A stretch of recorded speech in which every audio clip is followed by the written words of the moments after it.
Do you see my full screen? Yes, So yes. you see a slide, right? It's my title slide. Yep, yep. Okay, that's good. Perfect. Yeah, I've also got the YouTube live stream up and running.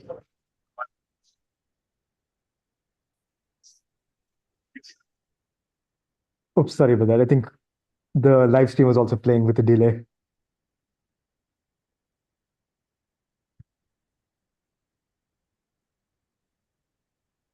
Um,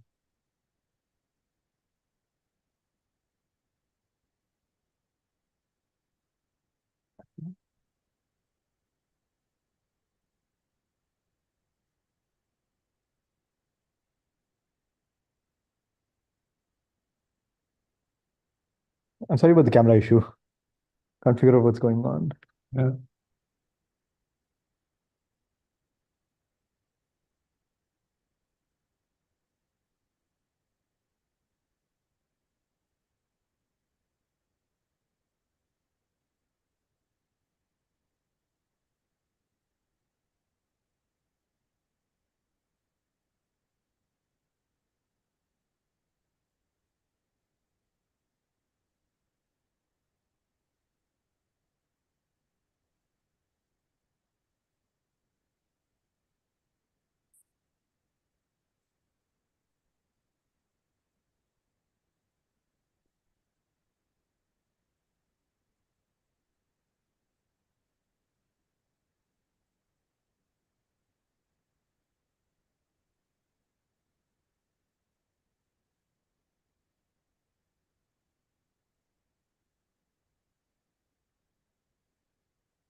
Still can't figure out the camera thing, sorry. Somehow all of these technical issues somehow. Yeah, I know how it is. It's Yeah, it makes no sense. yeah. Somehow, no matter how well prepared we are and how much time we allocate, like before the start of a talk, somehow like always a technical issue somehow manages to sneak upon us and uh, kind of yeah. But I think like it's worst case. What I'll do is to ask one of my co-organizers to join the Zoom meeting on their laptop and Hmm. yeah.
And if it's okay, I'll probably share the live stream link on the Lean Zulip, just to and along with a reminder that the talk is happening now.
I guess we can give it a couple more minutes before uh, starting. Usually we start around 3 or 4 minutes past. Sure.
Um, am I audible now? Yes. Okay. Um, so maybe we can start. We're glad to have Professor Jasmin Blanchette speaking at our seminar today.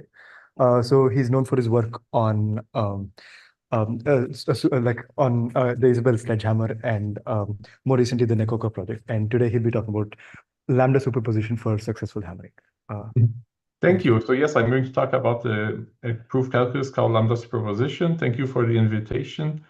I want first to acknowledge some people. So this is joint work with Alex Benkamp, Simon Cranes, Visa Numelin, Stefan Schulz, Sophie Touret, Peter Vukmirovic, and Uwe Wallmann.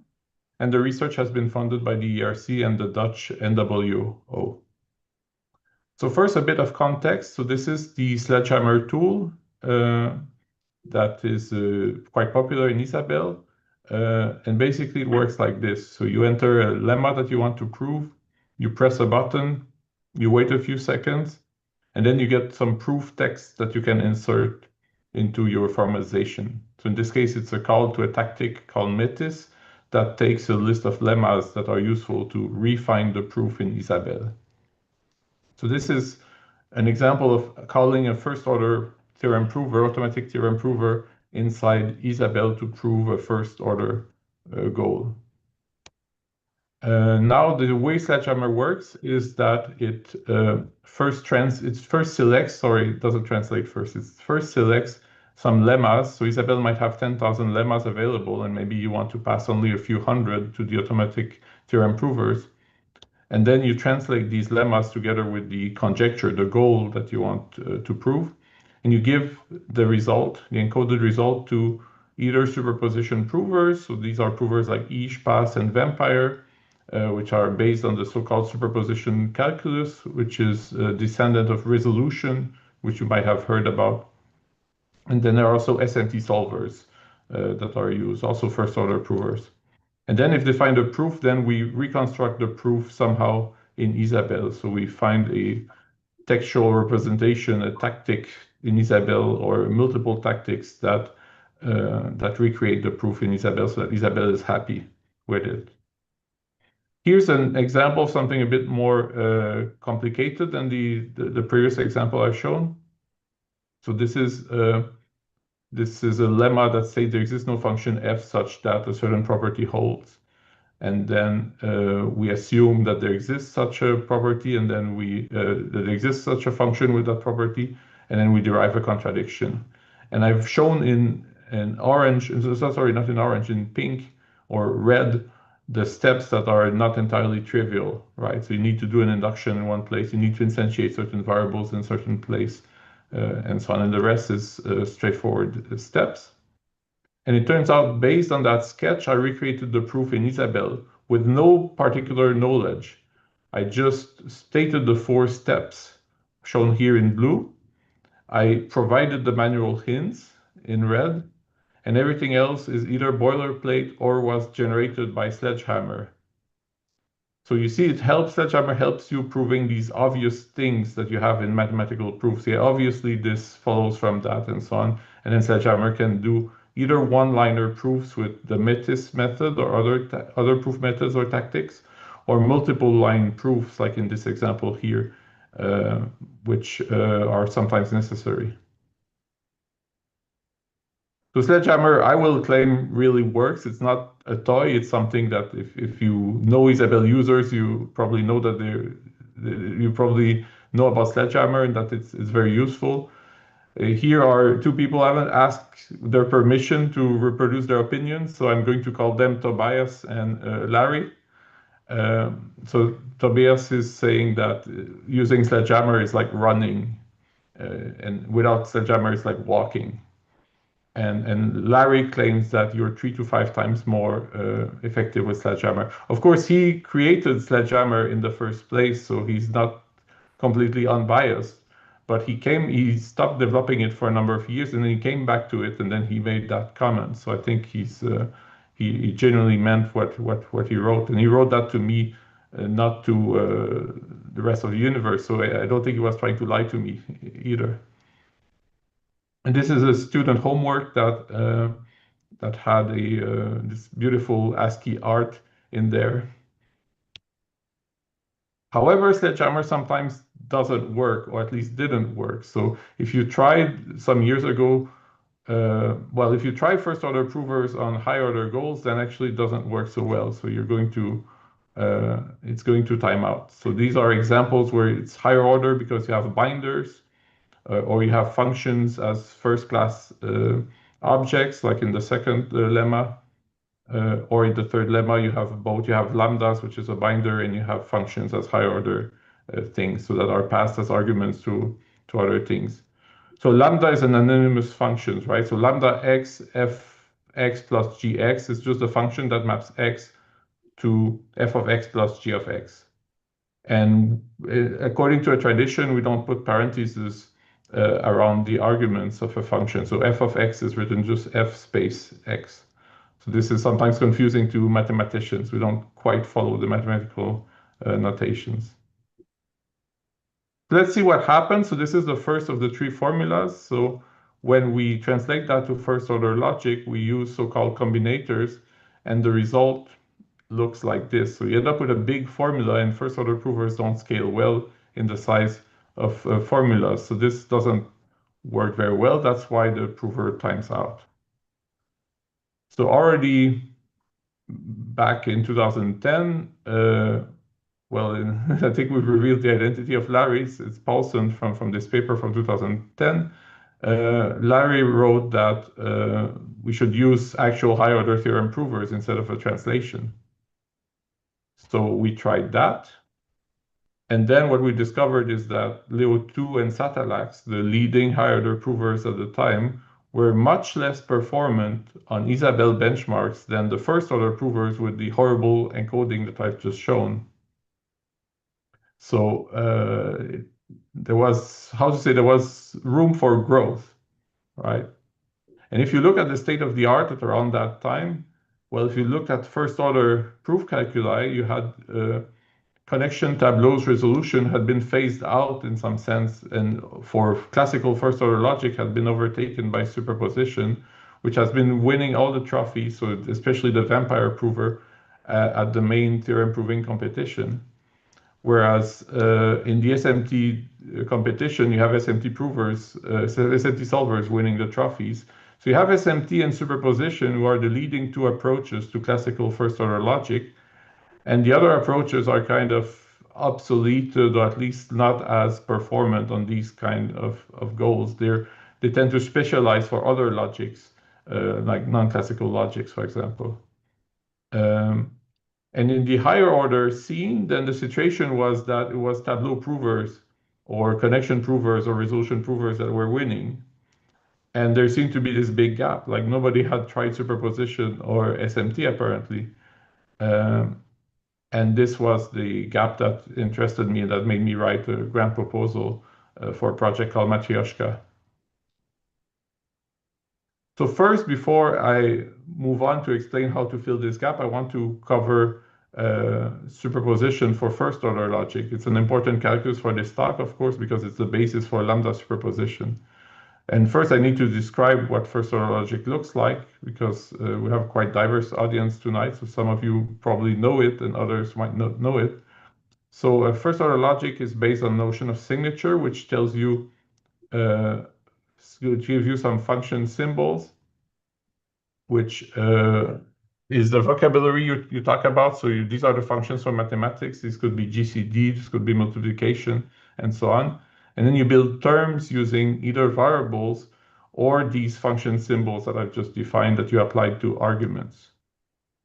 And then formulas in first order logic with equality are always equations or combinations of equations. So a single equation, T1 equals T2, where T1 and T2 are terms, is a formula, but you can take the conjunction, the disjunction, the negation, the implication of two formulas, and that creates a formula. And you also have the bottom, which is the T on its head, that means false. And you have the T, the top symbol, that means truth, which we tend to use in logic. And you also have for all quantification and exist quantification. So you can say for all x, x equals x, for example, that would be a true formula. Now, when we work with superposition, we work with so-called clauses, which are a normal form of formula. They're a restriction of formulas. They have a special syntax, and you can translate arbitrary formulas into these clauses. And clauses are built from atoms and literals. So first, the atoms are simply equalities. So T1 equals T2 is an atom. And it's viewed as an unordered pair. So it's viewed as being identical to T2 equals T1. And then the literals are either positive or negative. So you have a positive equation or a negative equation, which is called a disequation. And then you have clauses which are multi-sets of literals, but they're written using the or notation, the kind of V symbol. So a clause is a disjunction, is interpreted as a disjunction, but it's mathematically just a multi-set. The order of the literals doesn't matter in a clause. And we write the bottom symbol again. If n equals 0, this is the empty clause. This is the clause that is always false. So notice at the clausal level, you don't have top, you don't have conjunction, you don't have implication, you don't have quantifiers, and so on. It's a restricted language, but it turns out you can map the entire first-order language to the clausal language using a tool called a classifier. And then your superposition works on these clauses. So the main rule of superposition looks something like this. If you have an equation t equals t prime that you've derived or that is part of the initial problem, and you have a literal that contains t somewhere in it, so an equation that contains t somewhere as a subterm or as a term, then you can replace t by t prime. And you don't really replace it in place. You keep the old version of the formula, but you add a new clause, I should say. It's a special kind of formula. So you add the new clause to your clause set and you saturate. So you keep on increasing the set of formulas that you know. And it turns out what I've just shown is too simplistic. So the actual superposition calculus does something more complicated. So first, it deals with arbitrary clauses that may have multiple literals. And then you can see a clause like C or T equals T prime as a conditional clause, right? So so on the condition that C is false, you need to have T equals T prime. You can see C or T prime as the implication, not C implies T equals T prime. And the same thing with the second clause, you can also see it as an implication. And when you combine the two clauses together and derive the third one, you need the conditions of both clauses. So you get C or D or the literal in which you've made the change. It turns out there's also a side rule, which says that if you derive a clause that contains a literal that has the same term on both sides, then you can eliminate that literal because it's always going to be false. And there's a second side rule, which I'm going to leave out completely from this talk, and which is very seldom needed, but it's needed for completeness. So it turns out superposition is even more complicated than what I've just shown. You also have the concept of a unifier. So basically what happens is that you may have variables in your clauses, and you might have in one place, I don't know, f of x, and somewhere else f of a, and x is a variable. So if you instantiate x with a, then f of a matches with f of a.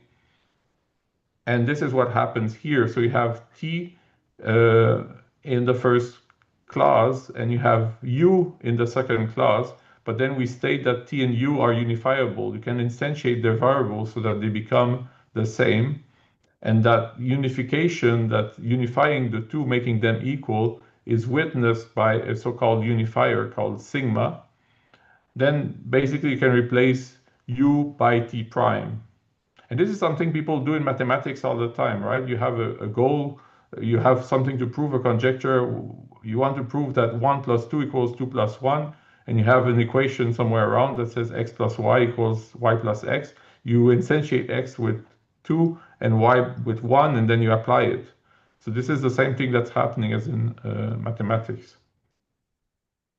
And you have this notion of unifier and substitutions also in the side rule. So instead of being t is different from t, now it's t is different from u, but you can unify t and u. You get unifier sigma, and you have to apply it to the conclusion. So let's look with a concrete or semi-concrete example. So we have these two clauses here, and the main rule should be applicable because fay and fxb can be unified. How? By making y b and making x a. So this is what we do. Okay, and now we have fab on both sides.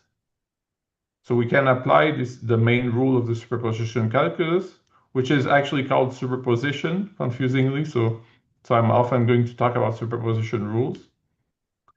And then we get what happens when you rewrite. You take the conditions from both clauses, so CB and DA, and you also take this FAB in the right clause gets rewritten into a C. So you end up with G of C instead of G of FAB. Right? So what we did is we unified the F terms, and that gave us a substitution. And then we added the substituted conclusion. I mean, we took the CY, the DX, and we took the rewritten conclusion, but to which we've applied the substitution. We add that to the set of clauses that we're deriving. So here's an example of a formula that we might want to prove using superposition. Assuming that pi is different from 0 and that x inverse of x is equal 1 over x for all x different 0, we have that absolute value of inverse of pi equals absolute value of 1 divided by pi. It's a bit an artificial example, but it's just to show the different symbols in action and how we would model that in first order logic. So first, this is the conjecture or the goal we want to prove. We pass it through the so-called classifier, and it gives us 3 clauses and gets rid of the quantifiers. And then with these 3 clauses that we have, we start performing the main inference rule. So we see that we have div1 x and div1 pi. These can be unified by making x pi.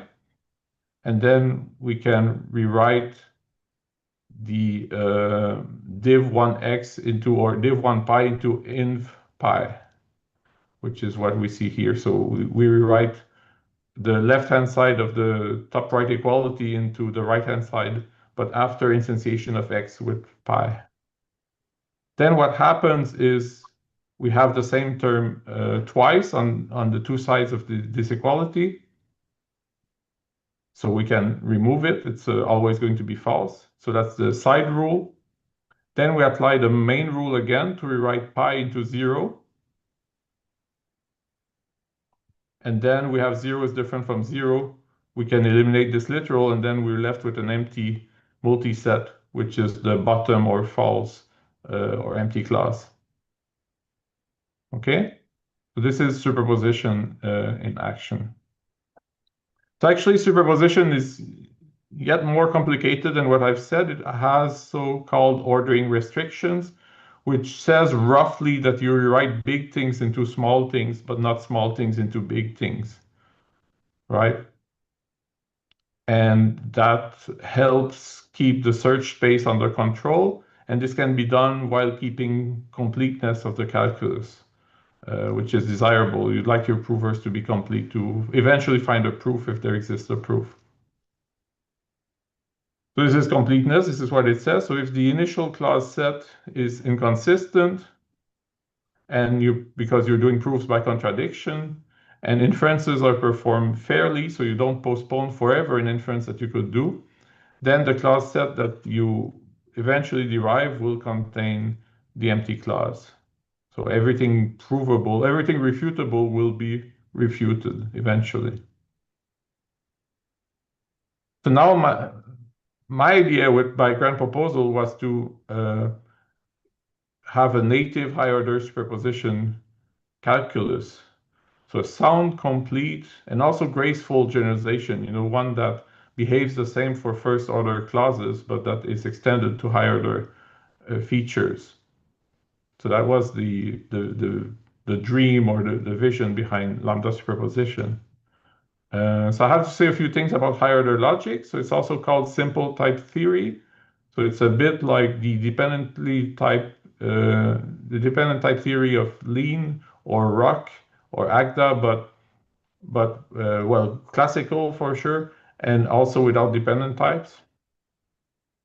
And now, so what does it look like? So we first have a signature that defines types. So I've put the types in pink so that we see them clearly. So it's important to have types in higher order logic, otherwise the logic would be inconsistent. And then we have variables, symbols. We have lambda abstraction, which is a function that maps, in this case, x to t. So it maps an x of type sigma to a term t. And we have application, which is a binary operator, which takes one argument at a time, but we can iterate it. We can apply it multiple times to get multiple applications. So if you want to pass 3 arguments to a function, then you have 3 nested applications written by juxtaposition. So you don't put parentheses and you don't put commas. This is something that's called currying in lambda calculus. And formulas are not a syntactic entity. They're now terms of type Boolean, which is one of the atomic types. So here are some examples of higher order terms. So you have the variables are shown in italics. So G is a binary function, presumably. It's applied to an argument A, which is some constant, some symbol. So you could write 0 instead if you preferred. And X is a variable that you can instantiate. You have the second example shows a function f applied to 3 arguments. Third example applies p to 3 arguments. And you see that f itself is sometimes applied 0, 1, or 2 arguments. So this is called partial application, which is also part of currying. So it's also allowed. So sometimes you pass functions as argument as is, and sometimes you pass applied the results of applying a function. Then you have a function here that takes x and y as arguments, and that returns g of yx. So it swaps the 2 arguments and calls g. And sometimes we're going to cheat and we're going to use infix syntax, like 1 plus 2, but really what we mean is plus 1, 2. Now, one important thing about these terms of higher order logic is that they obey the alpha, beta, and eta rules of the lambda calculus. So first of all, the names of bound variables doesn't matter as long as it doesn't capture by accident names that already exist. So you can rename your bound variables and it doesn't change anything essential about the term. Actually, the terms remain equal because we consider equality modulo alpha, beta, and eta. Then you have the beta rule, which says that you have an anonymous function mapping x to t of x, and you apply it to u, which is a specific argument. Well, this is the same as the body of the function where you replace the formal parameter x by the actual argument u. So it's t of u. And then there's a last rule, the eta rule, which is less important, but it says that if you have lambda x, t of x, this is just a very verbose way of writing t, right? A function that that maps x to f of x is the function f, at least in higher order logic. So here are some examples. So these rules apply recursively in terms. So here you have, you see that we renamed the x to a z or z. in the first example. In the second example, we applied A to lambda x fxx, and we end up with FAA. In the third example, we've expanded the term FAA, which is presumably a function type, and then we've said, well, it's the same as lambda y FAA y. Okay. Now, when we have a calculus like superposition, we still want to have clauses. So we define clauses in terms of these higher order terms. So we have the atoms, we have the literals, and we have the clauses like before, but defined in terms of the new terms, the higher order terms. And now we actually allow the logical operators to connectives and quantifiers to appear in terms, because higher order logic has a Boolean type that can arise as arguments to functions or inside the bodies of lambda. So we might have operators in places where the classifier cannot do its job, and we have to accept them. And we have the same convention as before, which is as variables can be instantiated and they're seen as being universal or for all. So here's the vision. This is the dream. This is what I thought should happen if we had lambda superposition. So I haven't shown you what it is, but I can show you how it should work on our example earlier. So this is the very first of the three examples I showed that didn't work with first order provers. And if you encode them in higher order logic, it looks like this. So it's not very different. You have lambda as your binder, and the sum symbol is a ternary symbol. Okay. And then the idea was that we use the distributivity law, which is the second formula here, and we want to apply it twice. This is the proof idea at the bottom. We want to say, well, I squared, the sum of I squared plus 2i's plus 1 equals the sum of I squared plus 2i plus the sum of 1. And then we break down the first sum again recursively. And then we end up applying the distributivity law twice. And it turns out we can apply the main rule of superposition. Then we apply the side rule. I think this is the main rule again, sorry. And then we apply the same side rule, and this is done.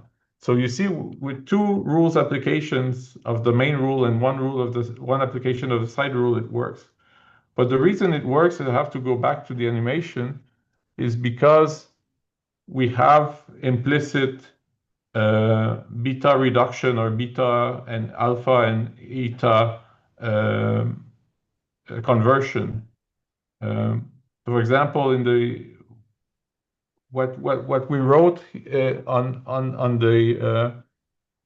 the left is we had f and g, and we unified the f with lambda I squared, and then this becomes the f under the lambda I f of I, and then it's applied, so it becomes I squared in the new class that we create. It's a bit complicated. It's hard for me. I cannot point to the, I think my pointer is gone. But the point is that there's some beta conversions happening implicitly. So we're computing unifiers just like before. We're applying unifiers. The unifiers are computed modulo alpha, beta, and eta. And when we instantiate things, then the terms automatically beta reduce. So the beta rules apply aggressively to simplify the terms. And all of this has to be done by first order provers that work on encoding explicitly. So we gain a lot by having it built into the calculus. And we just need two inference rules plus the side rule to derive bottom. So this should be very easy for a lambda superposition if we manage to design that calculus. So when we look at the task, we identified 3 milestones. So we started with what we call lambda-free higher order logic. Then we added lambdas, and then we added booleans. And then we attacked these milestones one by one. Some people say this slide looks like tombstones. That's a bit unfortunate but nobody died in the process. These are milestones. These are milestones. I said nothing. Okay.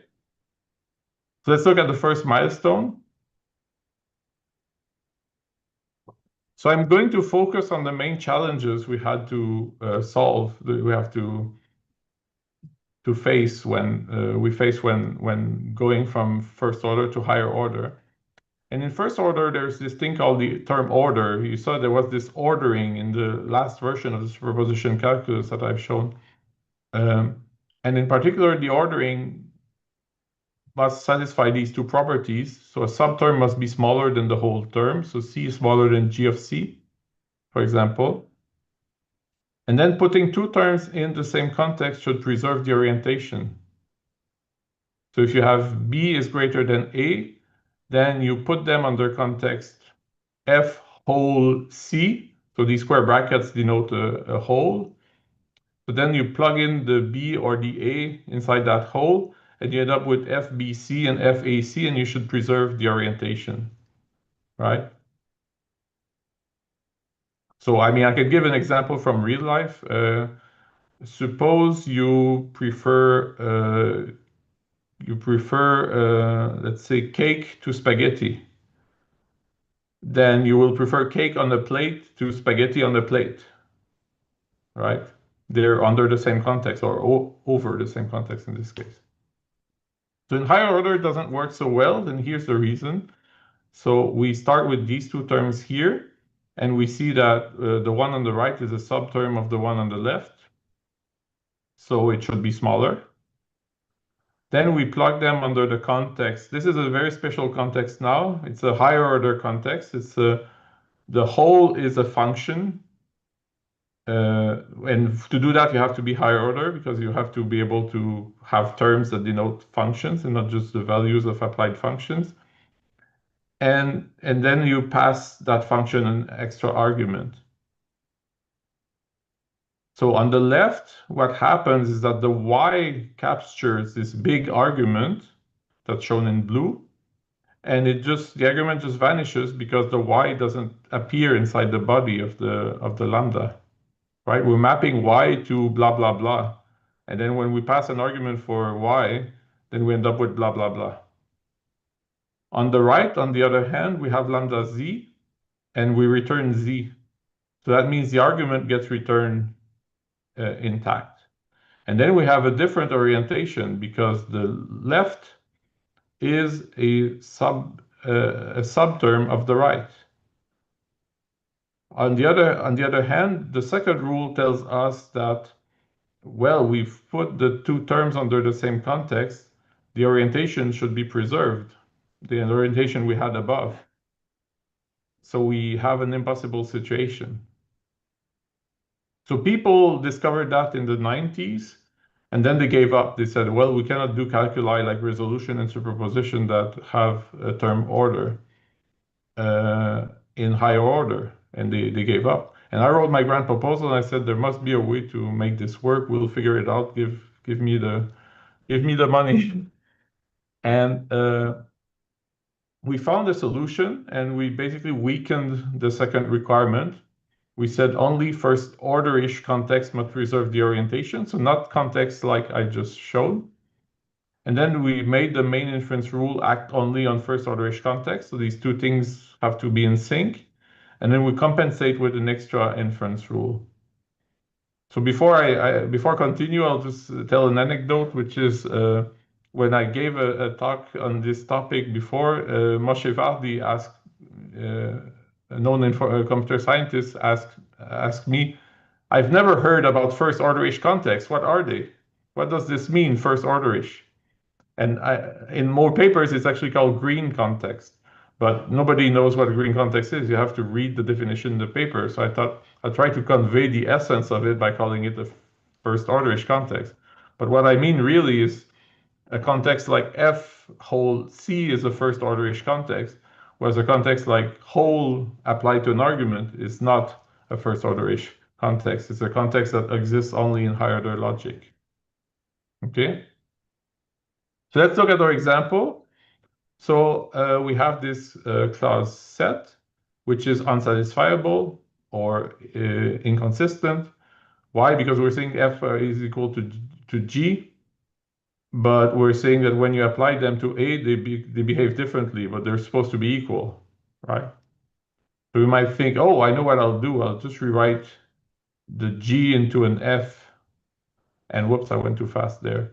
And then I'll get f on both sides, and then I'll close with the side rule. However, this is excluded because when you try to rewrite g in g of A, you're working on the G, which is the hole, the place where the context you have is an A around the hole. And this is not a first order-ish context or green context. So this is not allowed anymore. So we have to be able to do something because otherwise our calculus would be incomplete. So what do? We apply the extra rule. This applies an extra variable x. It says if g equals x, then g of x equals f of x for any x. And then we continue like in first order logic. We say g of x can be unified with g of a, and that gives us f of a. And then we apply the side rule of the calculus, and this derives bottom.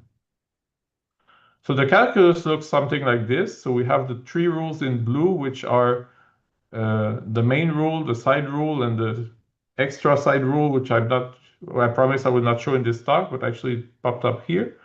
Then we have this arcong rule, which is the extra rule that I've just shown.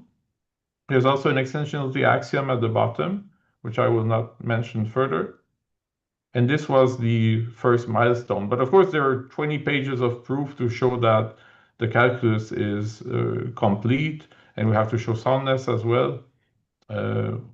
So it's not like completely trivial. Is my point. It was one year of work for us, mostly for Alex Benkamp, my co-author. And here these rules look like the first order rules, but we use first order-ish context instead of standard context. Now we come to the second milestone. And here the main challenge is unification. So in first order logic, you have the concept of a most general unifier, which means that if you can unify two terms, if you can construct a substitution that makes the two terms equal, you can also find a unifier that is a substitution that is more general than any other unifiers, that captures all of them. For example, if you want to unify f of x with f of y, it's not on the slides, but you can imagine it. You can say, well, let's just make x y, and then we unify the two. The two are f of y and f of y once you've replaced x by y. You can also say, let's replace both by a constant a, and then you have f of a and f of a. But f of a is more specific than f of y. F of y can be instantiated further as f of b, f of c, and so on. So you want the most general unifier to achieve completeness of your calculus, to keep track of, to operate in all generality as much as possible. And in first order logic, this exists. There's always a most general unifier if there exists a unifier. In higher order logic, they generally do not exist. And the counterexample is quite nice. It was given to me by Christoph Benzmüller, and it looks like this. You unify f of y(a) with y of f(a). And y is a variable. And then the y you could say is the identity function. So then you end up with f of a equals f of a. Or you can say it's a function that applies f once. Then you end up with f of a and f of a. Or twice, or three times, or four times, and so on. And it turns out that none of these unifiers subsumes the other ones. They're all incomparable. They're all different. And if you want to be complete, you have to enumerate all of them. Also, unification is undecidable, so that means just knowing whether there exists a unifier or whether there's a next unifier or not. You're not able to decide this, so you might run forever looking for the next unifier and never find it. And also, there's a quite subtle issue here, which is that applied variables can hide positions where inferences should be made. Unfortunately, I will not have time to explain this in more detail. had to cut a few slides, but here's a short story. So we found solutions or partial solutions to all three points, to all three problems. So one is A, we just bite the bullet. We accept that we might have a possibly infinite sequence of unifiers, and we enumerate them using an algorithm, like Huet's algorithm, for example.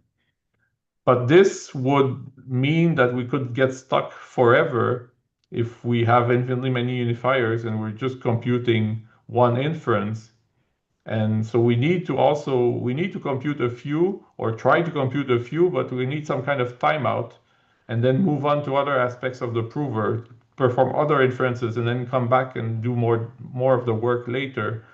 So you have to be able to interweave unification and the rest of the prover of the proof calculus.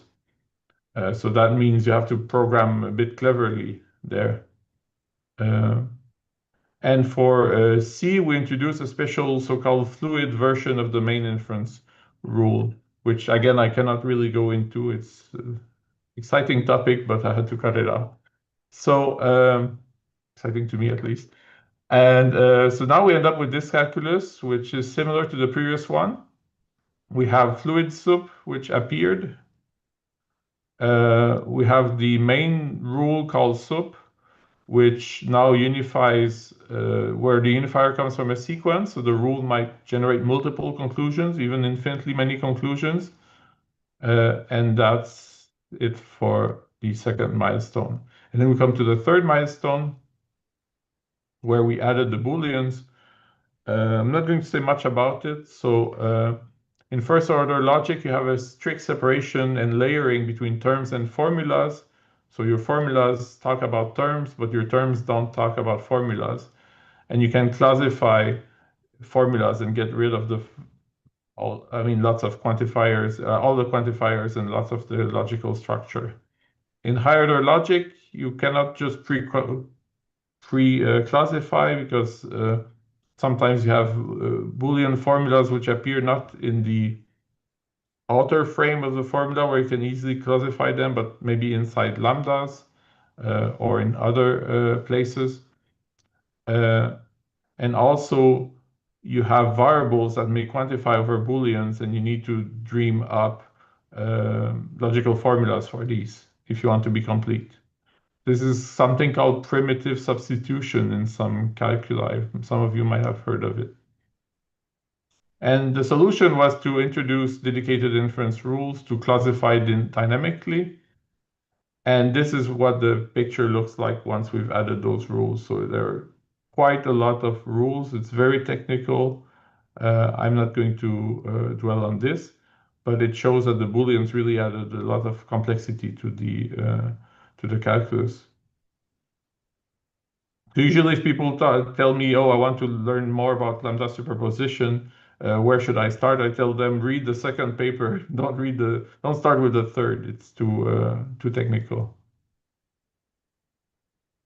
Then we also have a completeness result.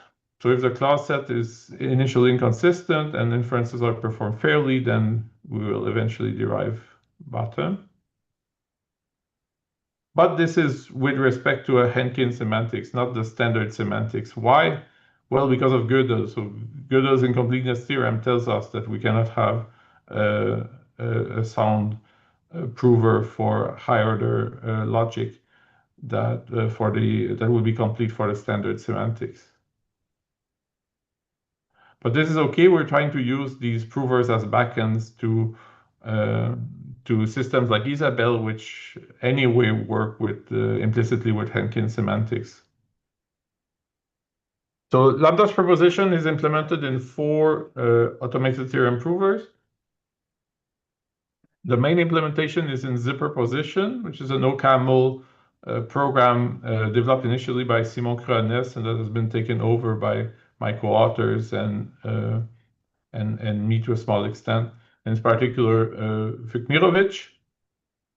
There's also an implementation also by Vukmirovic et al., but different et al. In the E-prover. So the E-prover by Stefan Schulz now supports higher order logic. There's an implementation in Lean called Duper, by Clooney et al. And there's an implementation in Isabelle by Gerdi that's called SLAM, which is an acronym for superposition with lambdas, SLAM. Actually, my main claim of fame on this slide is I came up with the names Duper and Slam.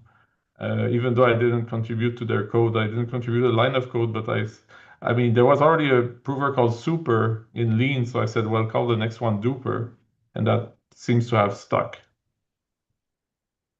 There's also other provers that implement closely related calculi. So there's Leo3, which does something called high-order paramodulation, where they don't have a completeness result, but they also have some of the same inference rules. So this is by Steen and Bensmüller. And there's the vampire prover has a high-order superposition calculus, which is, I think, heavily influenced by lambda superposition. But they do something called lazy unification, and that helps them quite a bit. So this is by Bayat and Reger. Let's look at some empirical results at the competition in the CAST competition 2020. So this is the main competition of automated theorem provers. In the high order division, superposition won for the first time, ahead of Satellax, Vampire, and so on. And it solved many more problems than the others. There were 500 problems to solve, and it solved above, I think, 400. We won in 2021 as well, and now we had also E in the race. In 22, we had the first two positions. But back then, Vampire was not implementing this lambda superposition like calculus. It was implementing something called combinatory superposition that worked less well. It was a bit more like a first order encoding. And then, yeah, unfortunately for us, we started losing in 2023. So Vampire implemented something, as I said, I think is fairly similar to lambda superposition, but implemented in a prover that is very efficient to start with. And then they started winning. And then the rest is very similar. We haven't made much progress the past 3 years. I think neither Vampire nor we on the superposition and E front. And so this is the updated picture of the state of the art. So now we see that superposition is now the calculus used to win trophies in the high order division of CASC. SMT is something we're also working on, but it hasn't won any trophies yet. Now my motivation is to make hammers like Sledgehammer work better. So we also tried that, of course. And this was an evaluation by Desharnais et al., which includes me. And what we found was both positive and negative. So on one hand, I mean, the high order E and high order superposition in particular are very powerful. But they're also, I mean, they're much better than Leo 2 and Satellax were like in 2013. But we expected to see a bigger boost. Right now, we're more like ex aequo, a bit above it, and we're not beating CVC5. Of course, superposition is an OCaml program. It's not as optimized as CVC, so it's hard to directly compare them. But the positive thing, which we don't really see in this picture, is that we solve quite a few goals that are really high order, like the 3 that I've shown in the introduction of my talk. So these are not necessarily the same goals that you end up solving with first order provers and high order provers. So you gain a few percentage points by adding high order provers to your portfolio. So some of the things I've learned, or we've learned in the process, is that, well, working with milestones was invaluable. Because otherwise it would have been too much at once. The completeness proof gives us useful guidance to know what we need to put in the calculus and what we don't need. And this great focus on gracefulness was also, I think, a very good idea. So not to give up, not to if first order's proposition has an order, we have to try to incorporate the order and not give up at the first obstacle. But then what we also saw is that fine-tuning and heuristics are vital. I didn't show it, but we also competed in 2019, and we didn't win in 2019, and it was, in essence, the same calculus, but without the fine-tuning and the heuristics. And without the portfolios, which means that you call the prover for 3 seconds, and then you start it again for another 3 seconds with different options. So you try a portfolio of strategies instead of a single strategy for say 30 seconds. And then the last thing we discovered is that yes, at Jamba or Isabelle benchmarks, they're not very high order. We had our biggest successes at the cask at the competition and not on Isabelle benchmarks, which was our ultimate motivation. Although we have some nice results and people tell me once in a while, hey, I'm using big sums and superposition is helping me a lot reason about those. Okay, so this was it for my talk. Thank you for your attention.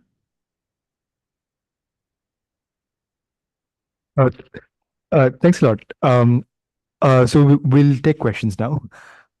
If anyone online has questions, we can you can raise your hand. You can raise your hand. We'll come to you. And in the meantime, we'll take questions from the in-person audience. I had a couple of questions. One is you mentioned the completeness results for the two like for like the various milestones that were achieved. Yeah. And I was wondering what you think of the idea of maybe formalizing these completeness results and sort of as an orthogonal direction, and whether that would be fruitful or whether that would be interesting in any way. Yes, so we found actually quite a few mistakes in our own published results, or students of ours have looked closely at the results and found mistakes. And in one case, like the main completeness result actually doesn't quite hold like we state in the paper. We have to restrict it a little bit. So it's very unfortunate. So I'm a big believer in formalization.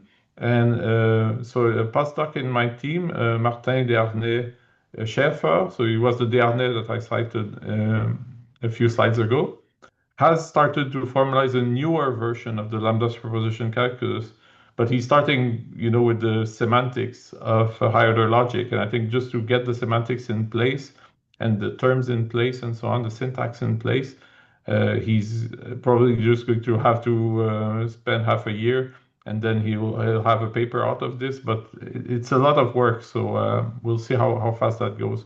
But we're working on a new version of lambda superposition, and he's formalizing that draft.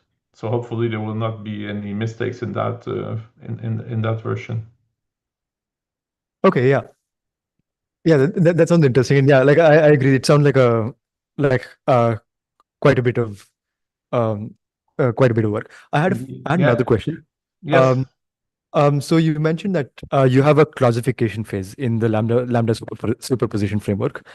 I was wondering whether there is like some reasonable way of kind of like operating directly without classification. Maybe like looking at something that is like kind of hypothesis like and like kind of like doing the unification with something that is goal like without having an intermediate stage of classification. And right. So classification is something I mentioned, especially in conjunction with first order superposition, so standard superposition, because they absolutely require classification as a pre-processing step so that you end up in causal normal form or conjunctive normal form. So when it comes to lambda superposition, because the calculus rules perform the superposition lazily, you can choose between different strategies. You can be more eager or you can be more lazy in how you classify.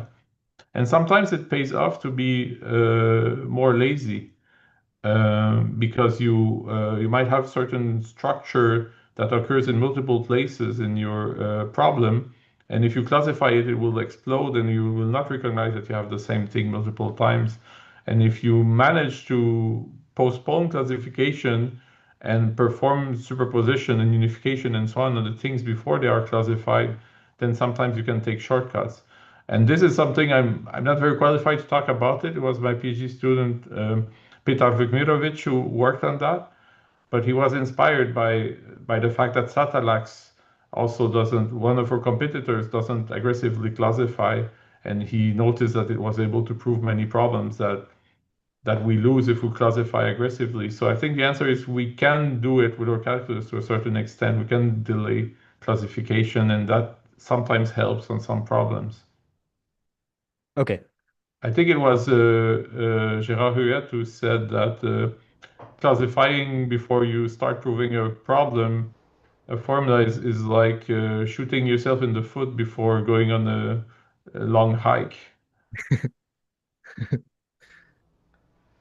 Okay. Hi, Thank you. may I Yeah, ask a go ahead. question? So, Oh yeah, of course, of course. yeah, hi, Jasmin. Thanks a lot Hi. for your talk. Yeah, good to see you again. So, yeah, so actually, I have a question regarding the comment about the EWL benchmark is not very high order. I was wondering how that benchmark is mined, and there's definitely, to me, I think that definitely for many of the, especially on the analysis part of the EWL library, so many of the problems, especially there's a sum, and then to me, a lot of problems are higher order, and then with these problems, we usually have very bad experience with sledgehammer. Mm. Yeah, so I mean, it's my impression, I might be wrong, but we chose the benchmarks by going at random through the archive of formal proof. And it's my impression in the sense that if you look at the TPTP library, uh, which is collected, many of the problems are handwritten, for the TPTP, and they're handwritten to be higher order. Then we have a much higher success rate than a hammer with first order provers.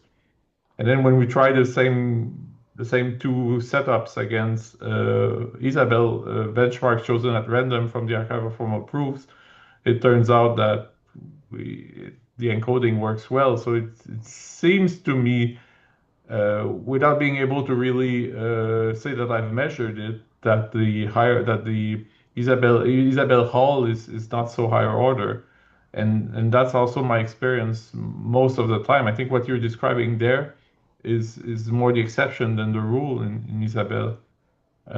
If you look at the entire archive of formal proofs. Yeah, But these might be very interesting benchmarks for us to look at. yeah. I see.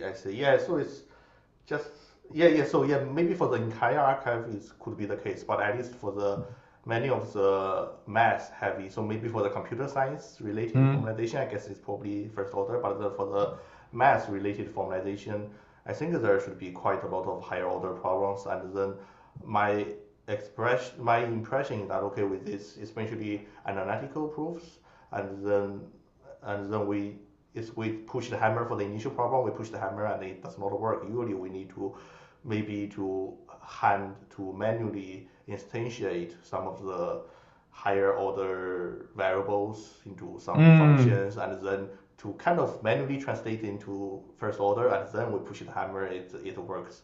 But for this kind of problem, at least, so I guess maybe to mine the benchmark problems, maybe we can somehow to erase some of the manual steps, manual steps, and then to kind of back translate them into All right, some I sort of higher understand. order Yeah. form. Yeah. But Okay. I would be curious. Yeah. Maybe you can send me an email with a link to your benchmarks. I don't have a benchmark, so You don't have any yeah, benchmarks in mind, just generally. it's just a sort with my experience with Mm, my experience with doing math in EW. I see. Ah, that's interesting. Yeah, so I mean, there are things that I mean, I'll give you another example. We're working on integrating inductive theorem provers with Isabelle, and it turns out induction. It seems like it's structural induction, at least on integers or data types, is very seldom used if you take goals at random from the archive of formal proofs. It's just I mean there are very few steps. I mean induction. We think that we do induction all the time, but actually we don't do induction all the time. It's really the exception, not the rule. I see. Okay, okay, yeah, good to At know. least that's my impression. Again, it's hard to say. If the tool fails, is it because the tool is weak, or is it because the goals don't correspond to what the tool can do? It's hard to tell, but Yeah, I see, I see. Yeah, yeah. Maybe my thought is that for many of the benchmarking things, although to me the archive of formal proofs is kind of random. So, but then how can we choose the benchmark questions could be like a topic that worth researching as well. So what could be the most representative user scenarios of Sledgehammer? Because many of the entries in archive form proofs, they're just on some maybe weird, some sort of computer language semantics and with some weird user defined syntax. So and I'm not sure if that will be very representative for the user cases. yeah. Okay. All Okay, right. well, thank you. Yeah, yeah, good. Thank you for the talk. Yeah, that's my question. I had a question as well, if we still have time. Yeah, go Yeah, ahead. okay. So, thank you for the talk about firstly, it was very interesting.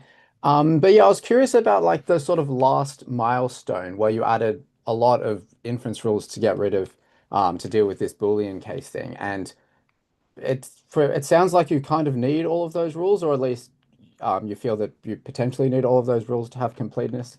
But have you experimented with like in practice, do you how many of them are actually used? And like if you turn some off, does that lead to like an improvement or decrease in performance, or have you found they're all pretty important in practice as well?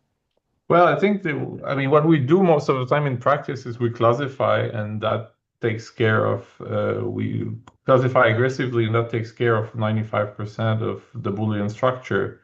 And then there's a big number of rules, but I think they don't kick in very often. So they're not really problematic. It's just that they look overwhelming on the screen. But each of the rule does something very specific about a particular quantifier or a particular connective or something. Um, but no, we haven't. I don't think we've experimented with disabling them altogether.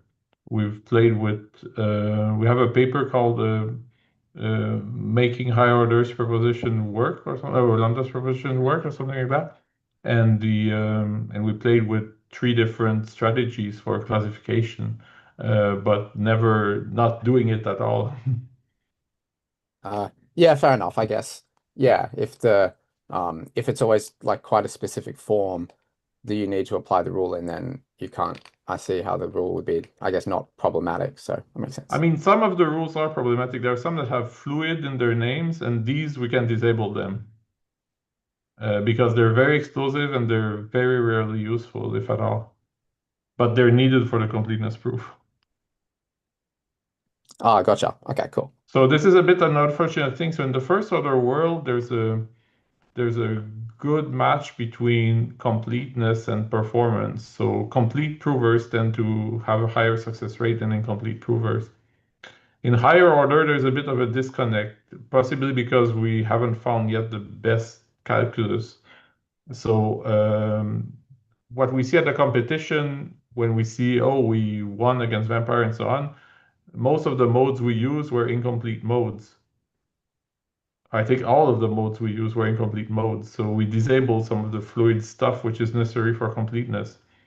And I guess with the proper heuristics or the proper calculi, we do not have this issue. We'd have a perfect alignment between the more complete you are, the more successful you are. But right now, there's this disconnect.